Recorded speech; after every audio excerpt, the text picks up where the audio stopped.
الشیطان الرجیم بسم اللہ الرحمن الرحیم۔ عید الفطر کی سبھی مسلم بھائیوں کو میں عید الفطر کی مبارکباد دیتا ہوں۔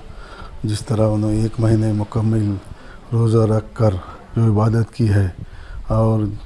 اللہ کو جو راضی کرنے کا کام کیا ہے، اور عیدگاہ پہ جا کے عید الفطر کی نماز ادا کرنے کے بعد جو نکلتے ہیں، ان کے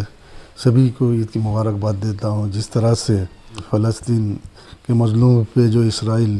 جو حملے کر رہا تباہ کر دیا ہے، اللہ میاں اس کو نیست نابود کرے۔ یہ عوام سے میں اپیل کرتا ہوں کہ فلسطین کے مظلوم مسلمانوں کے لیے حق میں دعا کیجیے، کیونکہ اسرائیل نے جو حالت کی ہے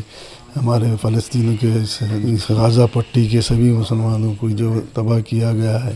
گھروں کو، ان کے بچوں، معصوم بچوں کو شہید کیا گیا، کئی لوگ اس میں شہید کیے گئے ہیں۔ آج فلسطین کے ہی جو مسلمانوں کا ایک دل ہے، جس طرح سے انہوں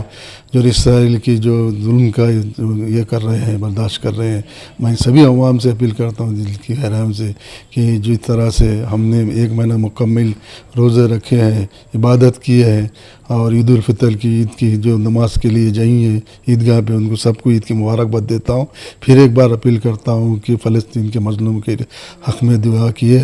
اور اسرائیل کو اللہ میاں نیست نابود کرے، ایسی میں دعا کرتا ہوں۔ پھر خاص کر کے میرے دوست بھائیوں، جس طرح سے مظلوم جو ہمارے فلسطین ہے، جو عید کیسا منائی ہے، ہم تو عید منا رہے ہیں اور ہم روزے رکھے ہیں، ہم خاص کر کے میں عوام سے اپیل کرتا ہوں کہ خاص کر کے فلسطین کے لیے دعا کیجیے۔